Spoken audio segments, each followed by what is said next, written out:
백업 부동산 스토리의 미네입니다. 자, 금일 같은 경우에는 여러분들과 3차 실거래 합동조사 실사례를 한번 살펴보도록 하겠는데요. 자, 정부가 법인을 동원해서 탈세 및 허위 대출 등의 방법으로 초고가 아파트를 거래한 매수자들도 다수 적발을 했고요. 또 온라인 커뮤니티 메신저 등을 통한 집값 담합도 본격 수사에 착수했다고 보시면 될 것 같습니다. 자, 그래서 이제 국토교통부에서 21일 투기과열지구를 대상으로 관계기관이 합동으로 주택 거래를 확인한 결과, 그 결과를 이제 공개를 했고요. 그래서 이제 지난 11월과 그리고 올 2월에 이어서 이제 세 번째 조사라고 보시면 될 것 같고요. 자, 이전에 이제 서울에 한정되었던 조사 지역을 투기과열지구로 확대해서 지금 살펴보고 있다. 자, 이와 함께 2월 부동산 시장 불법행위 대응반 출범했죠. 그래서 이제 진행된 집값담화 관련 수사 중간 결과도 이날 발표를 했는데요. 자, 오늘 그 내용을 여러분들과 한번 살펴볼 거고요. 다음 시간에는 한번 집값 담합행위에 대해서 한번 살펴보는 시간을 갖도록 하겠습니다. 그래서 오늘 같은 경우에는 탈세 및 허위 대출 어떤 식으로 이제 운영을 하면 우리가 관계 이 부처에서 조사를 하고 있는데 내용에 위반하는지에 대해서 한번 살펴보도록 할게요. 자, 그래서 이제 살펴보면 3차 실거래 합동조사 실사례. 그래서 이제 3차 실거래 합동조사 결과가 발표가 됐고요. 그래서 편법 증여, 대출 위반, 집값 담합 등 부동산 시장 교란하는 불법 행위에 대해서 단호하게 대응하겠다. 이게 국토교통부의 이제 방침이라고 보시면 되고 정부의 강력한 의지라고 보시면 될 것 같습니다. 자, 그랬을 때 오늘 같은 경우에는 이제 편법 증여라든가 대출을 위반, 그러니까 대출을 약정을 했을 때 위반한 사례, 그리고 이제 다음번에는요, 집값 담합에 대한 사례를 한번 여러분들과 살펴보도록 할게요. 그래서 이제 3차 실거래 합동조사 결과 발표. 1608건의 이상한 거래를 이제 잡아냈고요. 탈세 의심 835건. 국세청에 통보가 됐고, 대출 규정 미준수 의심 사례 75건은 금융위 등에 이제 통보가 됐다. 그래서 지금 투기과열지구의 전체에 대한 실거래 3차 관계기관 합동조사 결과가 나왔는데, 일단 이 어떤 케이스들이 걸렸는지 이제 뒤에서 살펴보도록 하겠습니다. 그래서 이제 1차와 2차 지금 일전에 한번 발표가 된 적이 있고요. 요번 3차 발표 같은 경우에는 2019년 11월분 계약 대상이었다고 보시면 되고요. 조사 기간은 2020년 1월부터 4월. 그래서 투기과열지구 전체 31개 지자체를 이제 조사를 했다. 그래서 이제 1694건이 걸렸고요. 그리고 이제 지금 조사 기관으로는 총 37개 기관이 움직였어요. 그래서 대단히 다수의 많은 기관이 움직였고, 인원도 굉장히 많은 인원이 투입이 돼서 조사를 했다고 보시면 될 것 같습니다. 자, 그래서 이제 3차 조사에서 2019년 11월까지 그러니까 신고된 공동주택, 아파트하고 분양권 등을 포함해서 16,652건을 추출을 했는데 이상 거래 의심 1,694%, 약 10% 정도에 대해서 이제 조사를 했고, 거래 당사자 등에 대해서 이제 매매 계약서 갖고 와봐. 자, 거래 대학 지급 증빙 자료 제출해봐. 또는 자금 출처, 어떻게 자금 출처했는지 가져와봐. 또는 이제 조달 증빙 자료, 금융거래 확인서 등 소명 자료와 함께 의견을 제출받아서 철저한 검토를 진행하고 있다. 자, 그래서 지금 현재 1608건 중, 95% 정도는 조사를 완료를 했고요. 대응반 출범 이후 언제 출범했냐? 2020년 2월 21일 날 출범했고요. 출범 이후에 조사가 시작된 서울 외, 투기과열지구 268건의 일부 조사 대상 86건은 소명자료 보완 등 조사가 진행 중이다. 그래서 근본 3차 조사 같은 경우에는요, 1차, 2차 때와는 다르게 투기과열지구, 총 31곳을 타겟으로 잡았다. 그래서 이제 뭐 경기도의 광명이나 분당이라든가 또 이런 지역들도 지금 과천 투기과열지구잖아요. 그래서 이제 투기과열지구가 지정된 지역을 중심으로 해서 조사를 했다고 보시면 되고, 1차, 2차 때보다는 지역이 좀 확대가 된 거죠. 기존에는 서울 25개구에 한정이 되어 있었지만 지금 이제 투기과열지구로 좀 지역을 확대시켰다. 그리고 이제 3차 조사 결과 요약. 그래서 이제 이 요약분을 여러분들과 한번 살펴보도록 하겠는데요. 이게 되게 중요할 것 같아요. 지역별로는 그 일단 관계기관 합동조사 3차 조사 대상 그래서 1694건 자 세부 내용을 살펴보게 되면 지역별로는 서울 1426건 그래서 84% 가장 많이 지금 그 조사를 받았다라고 보면 될 것 같고요. 그 중에서도 강남, 서초, 송파, 강동 436건 그래서 총 서울 지역 84% 중에서 26%가 이 강남 4구죠. 강남 4구에 집중되어 있다고 보시면 될 것 같고요. 또 마포, 용산, 성동, 서대문. 그래서 마용성 지역과 서대문. 그래서 225건 총 13%가 이제 걸렸다고 보시면 될 것 같고. 자, 그 외에 17개. 자, 우리 서울 나머지 지역이죠. 그래서 이제 그 외 지역. 자, 17개 구가 765건. 그래서 45% 조사를 받았다.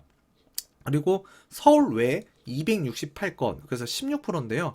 자, 서울이 84%, 서울 외 지역 투기과열지구가 16%, 그래서 경기권에서는 176건, 10%가 걸렸고요. 또 그 외 지역 92건, 그래서 6%, 총 100%가 자, 이렇게 이제 구성되어 있고 조사를 받았다고 보시면 될 것 같아요. 그래서 지역별로는 일단 서울, 그리고 이제 강남 4구와 마용성 서대문을 중심으로 해서 집중적으로 조사가 됐다라 보시면 될 것 같아요. 자, 거래 금액별로는 자, 9억 원 이상 567건 33%고요. 6억 원 이상 9억 원 미만 460건 그래서 27%고요. 6억 원 미만 667건 40%라고 보시면 될 것 같습니다. 자, 그랬을 때 서울 지역이라든가 또는 이제 그 경기권의 투기과열지구라고 하더라도 6억 원 이하의 6억 원이요. 6억 원. 6억 원 이하의 주택 시장도 좀 이상하다 싶으면 조사를 하고 있는 게 지금 정부의 방침이라고 보시면 될 것 같아요. 그래서 이제 최근에도 제가 상담하신 분들 뭐 자녀 명의로 사주고 싶다 그러면 제가 항상 말씀드리죠. 정상적인 방법으로 예를 들어서 이제 징여세를 물고 자 그래서 이제 무상징역 또는 유상징역 포함해서 자녀한테 부를 이전시켜 주는 건 괜찮지만 일단 비정상적인 방법으로 할 경우에는 이렇게 이제 조사를 받을 수 있다라고 제가 말씀을 드렸는데 아니 뭐 그런 경우 주변에서 못 받고 대부분 자녀한테 주택 사줄 때 대부분 내 주변에도 뭐 이렇게 사줘가지고 집값만 올라가더라 이런 얘기 하시는 분들 있는데 지금부터는 좀 시대가 바뀌었다라고 생각을 하시고 좀 의식이 깨어 있어야 됩니다 여러분들. 안 그러면 이렇게 조사를 받는 거예요 여러분들. 자 그랬을 때 이제 폐가망신할 수도 있고요 또 본인치 않은 그 금전적 손실도 발생이 될 수 있기 때문에 자 여러분들 좀 지킬 건 지키면서 하자라는 차원에서 지금 제가 말씀을 드린다라고 보시면 될 것 같습니다. 그래서 자 금액 상관없이 9억 초과든 자 6억 원 미만이든 이렇게 조사 대상이 될 수 있다. 자 그리고 유형별로는 자 자금 출처 불분명 자 그다음에 편법 증여 의심 사례 그래서 자녀 명의로 사주고 싶다. 또 이제 그 자금 출처 뭔가 자녀가 미성년자거나 지금 사회 활동을 별로 하지는 않았는데 지금 뭔가 자금을 누군가한테서 받았어요. 뭐 친인척이라든지 또는 이제 부모한테 의심갈 수밖에 없는 거죠. 그게 1556건이었고요. 자, 실거래 가격 허위 신고 의심 사례 138건. 이거는 아마도 업다운 그러니까 업다운 계약서죠. 다운 계약서, 업 계약서. 그리고 특히나 이제 분양권 시장에서 이 업다운 계약서가 굉장히 아직까지도 성행을 하고 있는 것 같은데 이 분양권 거래하실 때 이 여러분들께서 불법 전매하시면 안 되고 일단은 그 업다운 계약서 안 했으면 좋겠다. 언젠가는 이거 걸릴 확률이 굉장히 높습니다. 앞으로는 더욱더 걸릴 확률이 높고요. 자, 그랬을 때 이제 주요 유형으로는 일단 차입금과다. 자, 차입금. 남한테 돈을 많이 빌린 거죠. 자, 현금 위주로 거래했다. 아, 요즘 세상이 어떤 시대인데 이 현금으로 자, 거래를 했다. 뭔가 신고되지 않은 소득. 자, 그런 자금들이 지금 현금으로 왔다 갔다 했다. 이거 의심사를 받을 수밖에 없어요. 자, 미성년자 거래. 자, 미성년자가 돈이 어디 있습니까? 자, 근데 거래를 했다? 그럼 걸리는 거죠. 뭐가? 등기 등록이 가능한 자산을 자, 소득이 없는 미성년자가 했다라는 게 상식적으로 이해가 안 가는 거죠. 그러면 당연히 조사가 될 수밖에 없을 거라고 이제 생각하는 게 자, 정상적인 부분인데 그래도 이렇게 거래를 하시는 분들이 있나 봐요.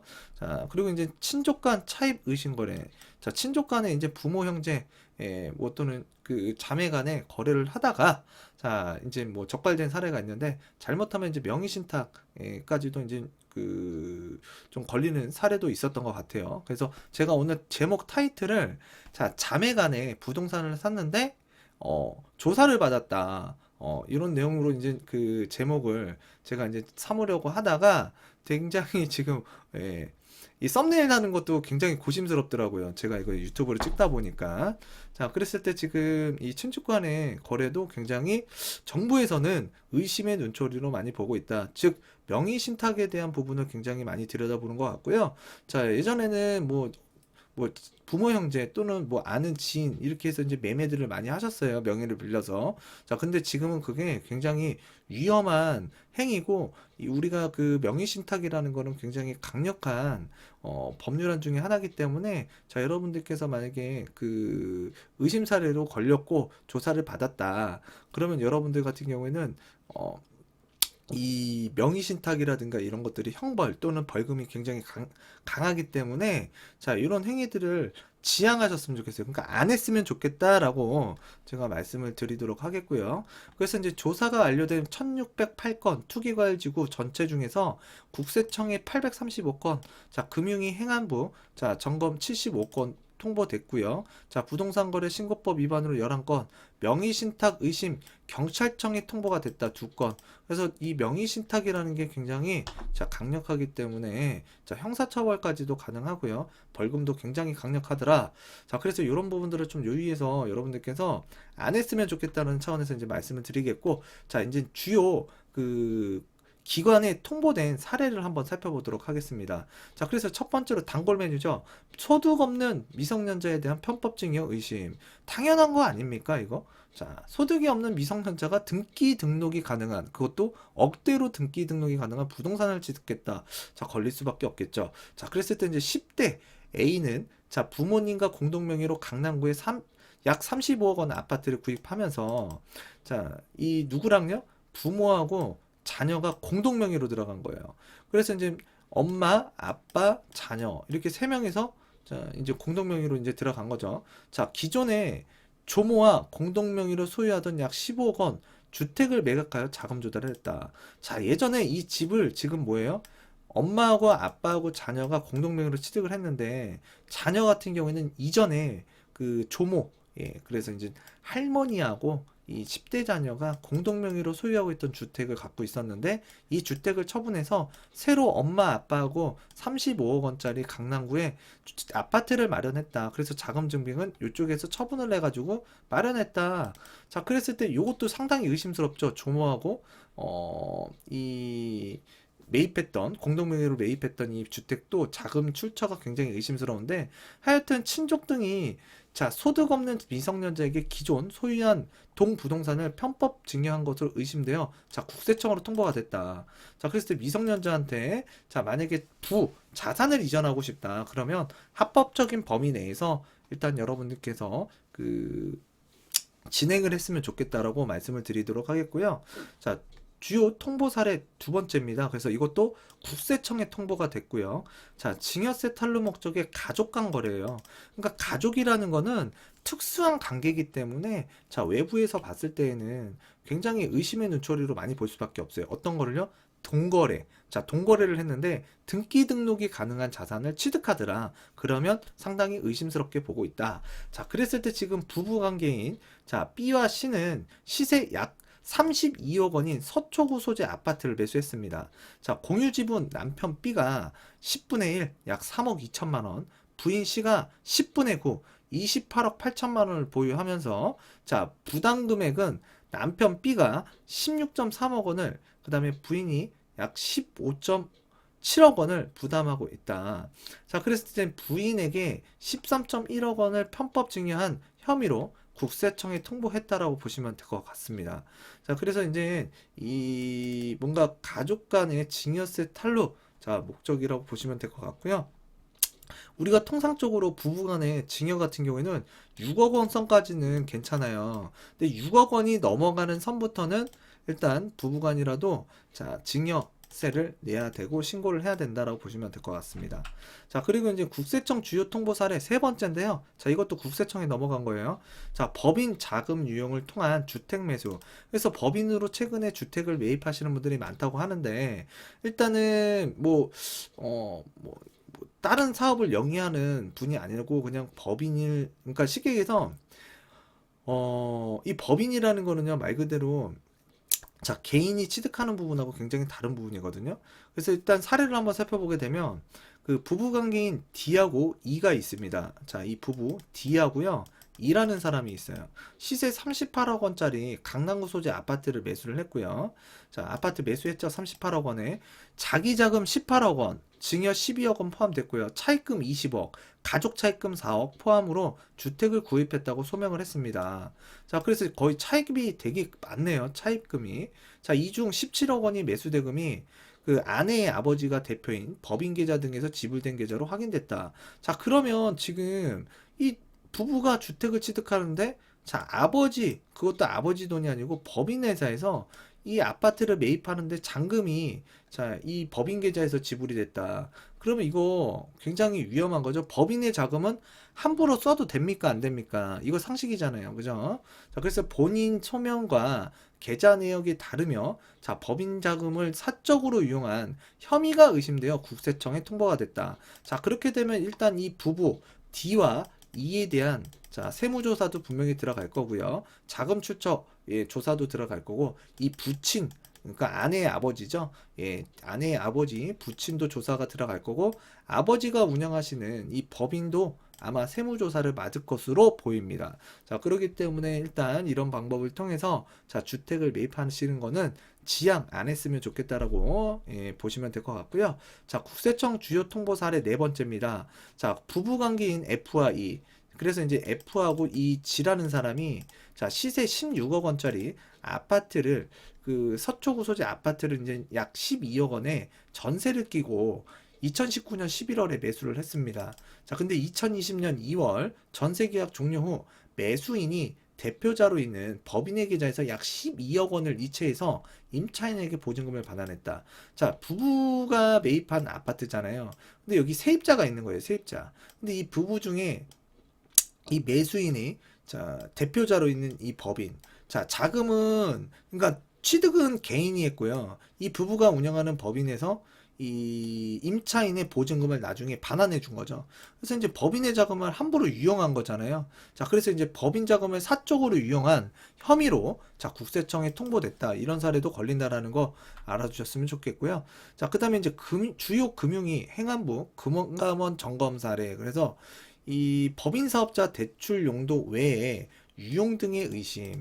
그래서 제조업을 영위하는 법인 H가 있는데, 자, 사업 부지, 그러니까 사업을 하겠다, 땅을 매입하겠다, 토지를 매입하겠다라는 목적으로 기업 자금 약 15억 원을 대출받았습니다. 자, 그래서 이제 이 토지를 매입한다는 건 뭐겠죠? 자, 뭔가 공장 부지, 그러니까 공장을 증설하겠다, 뭐 이런 식으로 받았겠죠. 자, 받아가지고 동대출금을 마포에 소재하고 있는, 자, 이 아파트 22억 원 상당의 H법인 명의로 주택 구입에 활용한 거예요. 그래서 법인 대출을 받아가지고 나 사업 목적으로 쓸 거야. 사업 목적. 근데 사업 목적으로 자금을 유용했다, 안 했다? 안 했다라고 보시면 될 것 같아요. 그래서 적발된 사례라고 보시면 되고, 자, 금감원 점검 사례 두 번째 사례입니다. 자, 개인 사업자, 아까는 법인이었고, 개인 사업자, 지금 살펴보면 개인 사업자 대출 용도 외에 유용 등의 의심. 그래서 개인 사업자 IC가 있는데요. 자, IC예요. 그래서 상호금융조합에서 조합에서 종업원 급여 지급을 위해서, 자, 운전자금 명목으로, 자, 이 12억 원 대출을 받은 거예요. 근데 이 운전자금, 그래서 이제 그 종업원에게 급여를 지급하겠다라고 받은 이 대출금 12억 원을 용산구 소재 약 46억 원 상당의 주택 구입을 이용하는데 사용했다. 그래서 개인 사업자 대출의 용도의 유용이 의심되는 사례라고 보시면 될 것 같아요.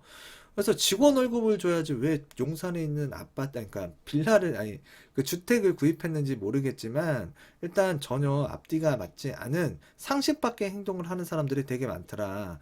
그랬을 때 이 정도 지금 사회적으로 뭔가 사업체를 운영하시는 분이 좀 생각 없이 저렇게 움직였다는 것 자체가, 굉장히 좀 안 좋았던 케이스인 것 같고요. 자, 그 다음에 이제 경찰청 통보 사례입니다. 그래서 이제 명의신탁이 굉장히 의심된다. 이 명의신탁, 공인중개사라는 걸 공부하거나 또 법률을 공부하신 분들 같은 경우는 이 명의신탁이라는 게 굉장히 위험하고, 예, 굉장히 해서는 안 되는, 이 행위라고 보시면 되는데, 일단 근데 다반사로 그동안, 자, 암묵적으로, 자, 해왔던 그 부분이 성행했던 부분이 가장 컸던 부분이 바로 명의신탁이지 않았나라고 생각이 됩니다. 그래서 아는 지인들 또는 그 주변의 친인척이라든가 가족간이라든가 이렇게 해서 이제 남의 명의를 빌려가지고 주택을 취득하고 또 이제 처분하면서 양도 차익이 발생이 되면은 그 자금을 나눠 갖는 거예요. 근데 이런 것들을 지금 굉장히 근절하기 위해서 이 민법상으로 굉장히 그 명의신탁에 대해서도 굉장히 그 좀 지향하는 법률안이 있다라고 보시면 될 것 같은데, 일단 경찰청 통보 사례 한번 살펴보게 되면 2016년 동생 제이 씨입니다. 이 동생 제이 씨가 여기 있는 분이 제이 씨예요. 명의로 이제 4억 원짜리 상당의 아파트를 매입했어요. 그 아파트를 구입하면서 자금의 90%를 언니예요. 언니 K. 언니가 이 매도인한테 자금, 그러니까 총 매수 대금의 90%를 지급했다. 그러니까 동생이 10%, 그 다음에 언니가 90%, 그래서 이제 지급을 했습니다. 그랬을 때 이게 지금 누구의 주택으로 보입니까? 거래는 동생하고 매도인하고 했는데 거래 자금의 90%는 언니가 낸 거예요. 그러면 지금 이 관계기관에서는 언니가 실수요자고, 그 다음에 소유자고, 이 동생의 명의를 빌린 거다. 그래서 즉 명의신탁이다 라고 이제 의심하고 있는 거고, 그런데 이런 주택을 지금 이 K씨와 J씨가 2019년도 해당 아파트 매도 시 집값 상승분을 포함한 매도 금액 5억 8천에 그 이제 매도를 했는데 양도 차익이 나왔죠. 1억 8천. 그 중에서 약 5억 5천만 원을 언니 K씨에게 이체를 했다. 그랬을 때 이거 지금 뿜빠이 한 거잖아요. 나눠 가진 거잖아요. 그죠? 9대 1. 그래서 총 100% 수익률을 지금 나눠 가져갔다고, 분배해서 가져갔다고 보면 되는데, 명의신탁 의심 사례로 강력하게 의심되기 때문에 경찰청에 통보가 됐다. 그리고 이와는 별개로 K씨는 성남 분당 소재에 10억 원 상당의 주택을 구입하면서 부모에게 빌려준 돈을 그 상환받았다고 소명하였으나 이자 수취 내역이 없어서 편법 증여가 의심되며 위 명의신탁건을 검토할 경우 다주택자 양도세 탈루도 의심되어 탈세형 의심으로 국세청에도 통보가 됐다. 그러니까 이 K라는 사람이 부모 있죠, 부모. 부모님한테 빌려준 돈을 상환받았다고 소명했지만 지금 이자 수취 내역이 없었던 거예요. 부모하고 이제 이 금전거래를 했는데, 일단 부모하고 금전거래를 했는데 정상적으로 우리가 은행에서 돈을 빌린다 그러면 원금하고 이자를 갚아 나가잖아요. 근데 지금 부모 간에 이제 이 자금이 왔다 갔다 했다. 근데 그 돈을 가져다가 등기 등록이 가능한 부동산을 취득할 경우에는 이거 징여 굉장히 그러니까 징여라는 부분으로 굉장히 의심을 받을 수밖에 없는 사례라고 보시면 될 것 같은데, 지금 동생하고 해도 의심거래, 지금 부모하고 해도 지금 뭔가 자금적으로 좀 불편한 관계. 그래서 이제 편법 증여와 이 명의신탁 부분에 대해서 지금 강력하게 이 K라는 분이 지금 의심 사례로 됐고, 지금 관계기관 경찰청과 국세청에 통보됐다라고 보시면 될 것 같아요. 그래서 지금 비정상적으로 좀 거래가 되는 이런 지금 유형에 대해서 지금 관계 부처 37개 기관에서 지금 현재 움직이고 있다라고 보시면 될 것 같습니다. 그래서 기존에 서울 중심으로 해서 움직였던 조사가 좀 더 확대돼서 투기과열지구, 그래서 투기과열지구는 서울뿐만이 아니라 이 우리가 지금 서울 외의 지역에도 투기과열지구가 있잖아요. 그런 지역에서도 이제 9억 원이 초과되는 고가 아파트뿐만이 아니라 6억 원 이하의 주택시장, 그러면서 투기과열지구지만 6억 원 이하의 주택시장에서도 언제든지 이렇게 조사가 들어갈 수 있다라는 거 알아두셨으면 좋겠고, 일단 여러분들께서 법의 테두리 안에서 뭔가를 하시더라도 하시란 얘기예요. 근데 법의 테두리를 넘어서서 하게 되면 여러분들한테 굉장히 안 좋은 일들이 발생될 수 있고 손실이 생길 수밖에 없기 때문에 미리 좀 지양하자는 차원에서 금일 영상을 봤다라고 보시면 될 것 같고요.